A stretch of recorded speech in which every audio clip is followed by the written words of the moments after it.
parti. Alors bonsoir à tous, merci de venir. C'est très sympa, voilà, c'est les vacances, on essaye de continuer nos activités. Je keep raising. Donc voilà, je fais un petit cours sur la paracha Shoftim. Donc dans la paracha Shoftim, donc on parle donc de l'institution des juges, donc et des policiers.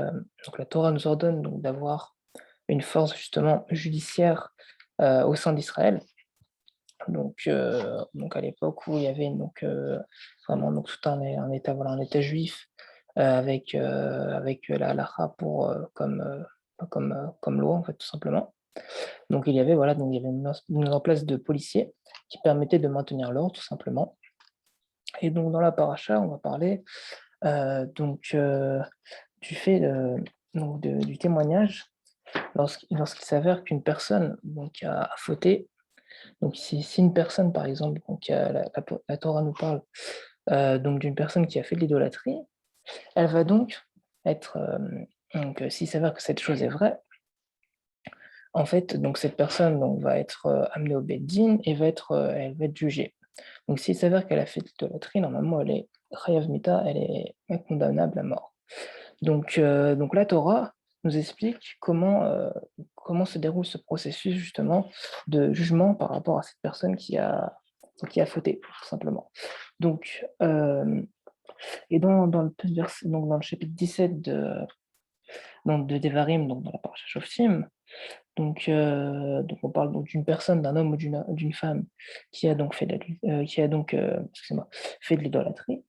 Euh, donc la Torah nous dit que la sentence pour une telle faute est la lapidation. Maintenant, il ne suffit pas de dire ah, elle a fait l'idolâtrie, alors on l'accuse, on la condamne. Et non, en fait, il faut que des témoins viennent. Et donc le verset 6 du chapitre 17, on a Alpi, Shnaim, Edim, Oshlosha, Edim, Yumat Amet, Lo Yumat, Alpi, Ederad. La Torah nous dit que d'après la parole de 2 témoins ou de 3 témoins, le condamné sera mis à mort. Et il ne sera pas mis à mort d'après la parole d'un seul témoin. Donc il faut savoir qu'une personne, pour n'importe quelle chose qu'elle a faite, il peut y avoir 2 personnes qui l'a amené au Beddin et qui témoignaient contre lui quelque chose. Donc là, il s'avère que c'est l'idolâtrie et la peine est une peine de mort. Donc c'est pas une petite peine, quoi, ça rigole pas. Donc, et maintenant, donc moi j'ai un petit cours de Rav Daniel Abdella qui est très intéressant sur ce verset. Parce que donc, si on revient dans les mots, donc Alpi, Shnaim et Jim, Oshlosha et Jim, donc on parle d'après la bouche de 2 témoins ou de 3 témoins. Donc Yumat Amet, le condamné sera mis à mort. Donc déjà, si 2 témoins sont suffisants pour condamner quelqu'un pour n'importe quelle peine, s'ils ne se contredisent pas, bien sûr. Bon, il y a tout un processus de questions, c'est dans ma cote, en Sanhedrin, où on voit qu'en fait, voilà, que si 2 personnes témoignent contre un tel, il y aura des questions, par exemple, voilà, vous l'avez vu, je sais pas moi, manger pas cachère, dans quel endroit, qu'est-ce qu'il mangeait, quel temps faisait-il, pour qu'on sache vraiment si c'est la vérité, et si les 2 témoins ne mentent pas. Parce que s'il s'avère que les 2 témoins mentent, le témoignage est faussé, et normalement, ils encourent même de la peine qu'ils voulaient donner à la personne. Mais bon, dans le cas où les témoignages sont vrais, et l'action a été vérifiée, donc il faut vraiment qu'il y ait 2 personnes qui témoignent. Donc maintenant, la Torah nous dit, s'il y a 3 personnes qui viennent témoigner, ça marche. C'est bizarre. C'est déjà 2 personnes qui témoignent. Donc, contre quelqu'un, ça va fonctionner, donc on les croit. À plus forte raison qu'elle va remettre 3 personnes, bah, on va les croire. En plus, si leurs témoignages se concordent. Parce que la Rashi nous dit, on parle de 2 ou 3 témoins, la Rashi nous dit qu'il faut que leurs 3 témoignages se concordent. Si les 3 disent la vérité, c'est encore plus fort, on va dire. Il y a plus de témoignages, donc c'est encore plus d'impact. Donc c'est la première question. Pourquoi on parle de 3 alors qu'à partir de 2 témoins, si on a 4, 5, bah, ça va marcher aussi, normalement. Logiquement, c'est logique. Première question. Deuxième question, donc dans les versets, donc il y a Yuma Tamet, le condamné sera mis à mort. Donc, on parle de Yumat, c'est le condamné, il est condamné à mort. Ahmet, il sera mis à mort. Donc quelqu'un qui est condamné à mort, il est remis à mort. C'est pas normal. On n'a qu'une vie. Normalement, si on est condamné qu'une fois, pas condamné 2 fois. Donc c'est assez bizarre. Pourquoi la Torah nous parle comme ça? Et à la fin de ce verset, le Yumat alpi ed echad. Il ne sera pas mis à mort d'après la parole d'un seul témoin. Pourquoi est-ce que la CFA, pourquoi la fin du verset, elle nous dit que ça ne fonctionne pas, c'est lorsqu'il y a un seul témoin, alors qu'on vient de dire que 2 témoins ou plus, donc 3, 4, 5, ça fonctionne. Si 2 témoins, ça fonctionne, c'est logique qu'un seul témoin, ça ne peut pas fonctionner. Donc voilà, c'est 3 questions. La première, c'est si on dit 2 témoins, à plus forte raison 3 témoins, ça va fonctionner. Donc un mort, donc, et deuxième question, donc un mort, s'il est recondamné à mort, c'est pas possible, s'il est déjà condamné à mort, c'est bizarre. Enfin, en tout cas, grammaticalement, ça n'a pas trop de sens. Et troisième question, donc si on ne dit que 2 témoins donc, permettaient de condamner quelqu'un, si on parle d'un seul témoin, ça ne va pas fonctionner. C'est logique. Pourquoi est-ce que la Torah nous le dit? Pourquoi la Torah doit être sur la Torah, c'est écrit qu'une seule personne, ça ne fonctionnera pas. Donc voilà, donc, alors, dans le Talmud Yerushalmi, on répond à ces 3 questions.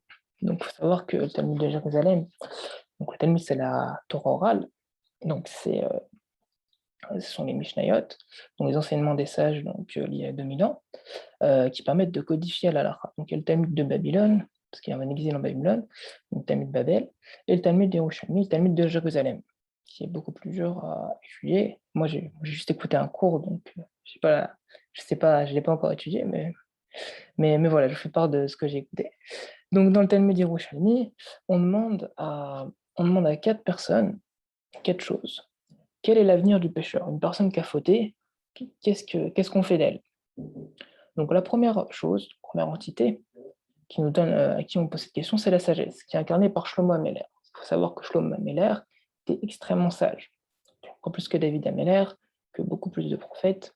C'était vraiment la chorma, il incarne la sagesse. Il pouvait parler avec les animaux, il parlait toutes les 70 langues. Enfin, voilà, c'était vraiment ça, c'est la sagesse. Donc alors lui, Shlomo, donc d'après la sagesse, une personne qui faute, donc alors de toute sa vie, il devrait avoir le malheur. Donc il le condamne. Il lui dit, voilà, une personne qui faute, si on réfléchit bien, normalement on ne devrait pas fauter. Et donc une personne qui faute, elle est condamnée au malheur. Donc c'est la première entité qui répond. Deuxième entité, donc on leur a posé la question, quel est l'avenir du pécheur à la Nivia, à la prophétie, qui est symbolisée par Ézéchiel. Et donc alors Ézéchiel, donc lui est franc, il dit voilà une personne qui faute, donc il doit mourir. Parce qu'il vu qu'il faute, il ne fait pas le derrière d'Hachem, il doit mourir.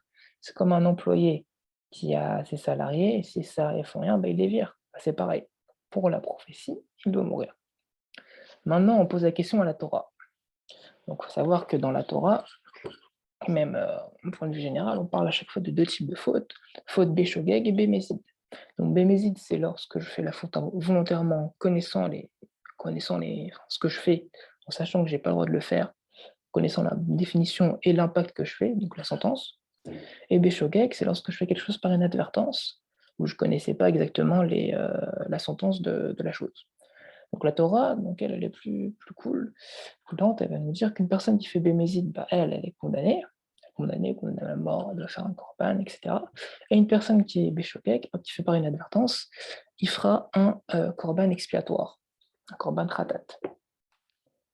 Par exemple, si une personne qui ne sait pas que faire une action pendant Shabbat est interdit, il va la faire, et il fera un korban khatat. Alors que s'il savait, normalement, il serait passible de la mort, de retranchement, etc. Voilà, donc la Torah est un peu plus cool que les 2 premières entités. Et maintenant, on pose la question à Hachem, et Hachem, lui, il nous dit, même Bémézid, on ne fait rien, on le laisse en vie. Pourquoi? Pourquoi? Parce que la Teshuvah est ouverte à tous, et si une personne, après avoir fauté, elle fait Teshuvah, et elle dit, ce que j'ai fait, c'était pas bien, etc., elle revient sur ses actions, elle veut changer dans le futur, dans ce cas-là, elle mérite de vivre. Donc voilà. Donc, alors pour répondre à nos questions, les 2 premiers, les 2 témoins. Les 2 témoins, ce sont qui? C'est la sagesse et la Nevia, donc la Chorma et la prophétie, qui elles, du coup, les 2, ce sont 2 témoins qui condamnent à mort, comme on voit dans le verset. Maintenant, il y a un 3e témoin qui vient et qui vient nous aider, c'est la Torah. Il dit: «Ah attends, Si cette personne, elle a fauté donc involontairement, eh ben, elle est pas condamnable, elle va juste apporter un corban au temple. Ça, c'est pour la première question. Donc, on parlait de 2 témoignages. Le troisième témoignage, c'est le témoignage de la Torah. Maintenant, concernant donc le mort qui est condamnable à mort, donc là, il y a la Torah qui vient, quatrième entité, enfin, excusez-moi, il y a Hachem qui vient et qui nous dit: «Non, non, non, une personne, même si on va dire qu'elle est morte dans cette action puisqu'elle a fait une avéra», et du coup, on dit que lorsqu'on fait une mitzvah, le mitzvah, ça donne un élan de vie, alors que faire une avéra, ça donne un élan de mort, on va dire. On a cette notion dans la Torah entre le tamé, ce qui est pur et impur, enfin, on va dire, ou la gdusha et la non-gdusha. C'est tout ce qui est gdusha, pureté, sainteté, c'est lié à la vie. Tout ce qui est impureté, c'est lié à la mort. Donc si on prend cette notion-là, on va dire qu'Hachem te dit que voilà, que même une personne qui a fauté, qui serait du coup, on va dire, morte un peu pendant cette période-là, donc elle est morte, parce qu'elle est dénuée de mitzvot, elle ne fait pas ce qu'elle devrait faire, en tout cas ce qui est bon pour elle en tout cas. Même si elle est morte, on ne la condamne pas à mort. En shumeu, il n'y a pas de désespoir, elle peut toujours revenir. Donc voilà pourquoi la Torah elle nous dit, donc lorsqu'on parle, excusez-moi quelqu'un, voilà pourquoi la Torah nous dit Yamut Hamet, donc le condamné sera mis à mort. Parce que même s'il est condamné, il peut encore vivre même s'il a fait des fautes. Et c'est ce qu'on voit tous les jours, heureusement. Heureusement, lorsqu'on fait une faute, soit volontairement ou involontairement, des fois c'est pas facile, et ben on est quand même, pour Hachem, on est encore en vie. Donc Hachem, il nous laisse, il a la miséricorde et il nous, il nous permet donc il nous laisse donc en vie, par cette tribu de miséricorde, parce qu'il y a toujours de l'espoir de faire teshuva dans notre vie. Et maintenant, donc, concernant, concernant donc, le seul témoignage, heu, excuse-moi, je reprends mes notes. Donc, lorsqu'un témoin ne peut pas témoigner, donc alors, on a dit que 2 témoins donc peuvent témoigner, puisqu'en effet, en fait, sans cette miséricorde d'Hachem, et bah, ce serait pas possible de vivre puisqu'on faute tous. Et du coup, grâce à voilà, donc à cette miséricorde d'Hachem, l'homme peut continuer à vivre malgré ses fautes.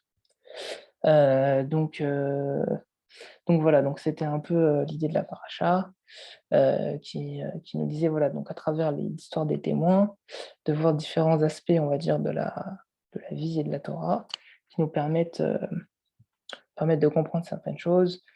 Donc comme quoi aussi, il ne faut pas toujours utiliser la sagesse et la prophétie, enfin la chorma et on va dire le spirituel pour, raisonner, puisque grâce à la Torah et aussi surtout à Hachem, on peut vivre.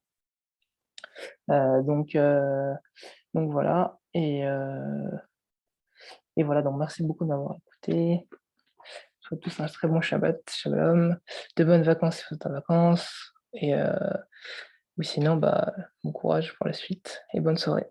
Au revoir.